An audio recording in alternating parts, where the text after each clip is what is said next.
आराम से आप नीचे इधर हो जाइए सर, आप इधर हो जाइए।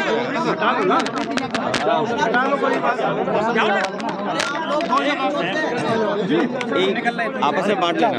आप पूछिए, ले जाओ। अतुल प्रधान जी को सदन से बाहर निकाला गया है, क्या कहेंगे? देखिए, दिल्ली का भी सदन नहीं चला, दिल्ली का भी सदन नहीं चला, और वहाँ भी आप जानते हैं कि सरकार की तरफ से किस तरह की भाषा का इस्तेमाल हुआ।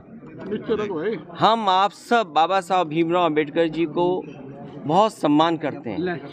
बाबा साहब भीमराव अंबेडकर जी का योगदान इस देश के संविधान बनाने में और इस देश को एक ऐसा संविधान जिसमें सबको हक और सम्मान मिलता है, वो बाबा साहब भीमराव अंबेडकर जी ने दिया। लेकिन आप देखिए उनके सम्मान में किस तरीके से भाषा का इस्तेमाल हुआ है। ये वही लोग हैं जो संविधान कभी बदलना चाहते थे और लोकतंत्र पे हमला करने के लिए कि हमारा लोकतंत्र कमजोर हो जाए। लोकतंत्र वो है जिसमें हम लोगों की बातों को सुनते हैं, हर इंसान को जोड़ करके लोकतंत्र है। लेकिन ये लोग मन विधान से चलने वाले लोग एक तंत्र पसंद करना चाहते हैं। ये तो हालत दिल्ली की है। और यूपी की हालत जो है, हमारे जो मुख्यमंत्री जी, उनकी भाषा तो ऐसी है कि अगर आप सुने तो आपको भी गुस्सा आ जाएगा। उनकी जो भाषा सदन में है वो शायद डेमोक्रेटिक नहीं है, एक सम्मान की भाषा नहीं लगती है। अगर राइट टू स्पीच है तो कहीं ना कहीं हमें राइट फॉर सम्मान की भी बात करनी पड़ेगी। हमारा सम्मान तो हो, कोई भाषा ऐसी इस्तेमाल करे जिससे सम्मान हो। और वही स्थिति आज बनी है कि सरकार के मंत्री, डिप्टी सीएम की जो भाषा थी वो ठीक नहीं थी। आप किसी को उपनाम से कैसे बुला सकते हैं? एक कॉन्स्टिट्यूशनल पोस्ट है, कॉन्स्टिट्यूशनल पोस्ट में बैठे हुए किसी भी व्यक्ति को सम्मान से ही बुलाया जा सकता है।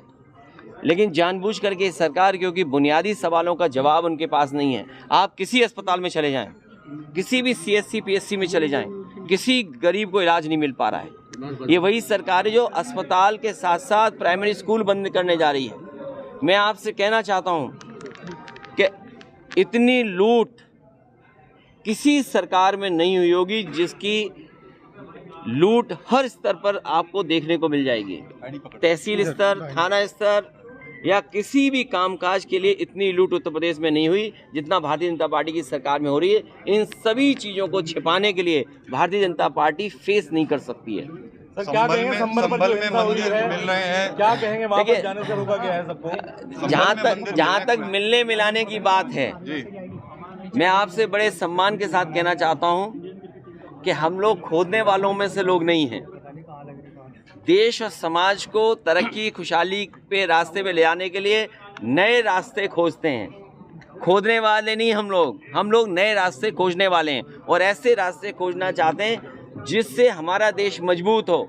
जहाँ तक संभल की घटना है, जब कभी भी जांच होगी सरकार कटघरे में होगी और अधिकारियों के खिलाफ कार्रवाई भी होनी चाहिए और दोषी भी वही पाए जाएंगे। इलेक्शन पर सर आप लोगों ने विरोध किया है, बसपा जबकि समर्थन देता। मुझे दूसरे दल का नहीं पता कि दूसरा दल किसके साथ खड़ा है। One nation one election, one nation one ration, one nation और एक ही इलाज है इनका, वोट। वन नेशन को बचाने का जो रास्ता है, जो इनका तरीका है लोकतंत्र को कमज़ोर करने का। हमारी रीजनल पार्टियों का अपनी वैल्यू है। रीजनल जो प्रदेश बने थे वो कहीं ना कहीं सूझबूझ के साथ बनाए थे। हमारी आइडेंटिटी है और लोकतंत्र में हमारी आइडेंटिटी बची रहे और लोकतंत्र और मजबूत है, इसलिए फेडरल सिस्टम है। लेकिन ये लोगों की सुनना नहीं चाहते हैं, केवल अपनी सुनाना चाहते हैं। ये संविधान से नहीं, मन विधान से चलना चाहते हैं। ये लोकतंत्र नहीं, एक तंत्र चाहते हैं कि एक तंत्र हो, एक का फैसला हो, वही सब माने। अखिलेश जी, क्या कहेंगे जिस प्रकार से इजराइल और फलस्तीन को लेकर भी विधानसभा में एक बात चल रही है, कल सीएम भी उस पर बोले हैं। उन्होंने बताया 6000 जो युवा हैं वो इजराइल में नौकरी करने के लिए गए, क्या यूपी में नौकरी नहीं रही है? देखिए, हमारे मुख्यमंत्री इस बात को गर्व मान रहे हैं कि गरीब बच्चे वो अपना घर परिवार छोड़ करके अपने सगे संबंधियों को छोड़ करके, अपने घर गांव खेत छोड़ करके, और सोचिए इजराइल में न जाने किन परिस्थितियों में क्या नौकरी कर रहे होंगे। किसी कोने में आप चले जाएं, लेकिन जो घर में रोजगार नौकरी कर करके सम्मान आप पा सकते हैं, वो दूसरे कोने में नहीं पा सकते हैं। और सरकार अगर यही गर्व करती है तो जितने बच्चों को नौकरी दिलाई है उन बच्चों की सूची जारी करें, और सूची जारी करते समय ये भी सरकार बताए कि वो बच्चे किस तरह का काम वहाँ कर रहे हैं और किस तरह का काम उनसे लिया जा रहा है। बांग्लादेश के हिंदुओं पर सभी पार्टियां मौन हैं, आप क्या कहना चाहेंगे इस बारे में? कोई पार्टी मौन नहीं है, पूरा देश ने जान लिया ये सरकार बहुत कमज़ोर है, पूरे देश ने जान लिया है।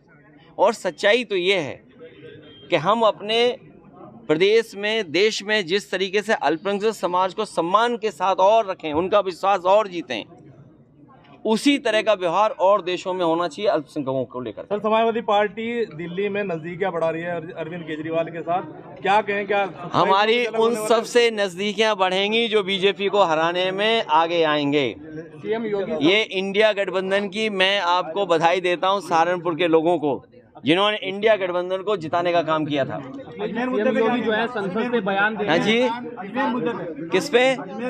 मैंने आपसे कहा कि खोदने से भाईचारा नहीं अच्छा होता है, खोदने से हम स्वार्थ खो देंगे, खोदने से हम भाईचारा खत्म कर रहे हैं। और प्लेसेस ऑफ वर्शिप एक्ट जो हमारा कानून है, तभी तो हम और आप सबसे ये चर्चा करते थे कि भारतीय जनता पार्टी के लोग संविधान पे नहीं चलना चाहते हैं, ये लोकतंत्र पे भरोसा नहीं करते हैं, एक तंत्र पे भरोसा करते हैं।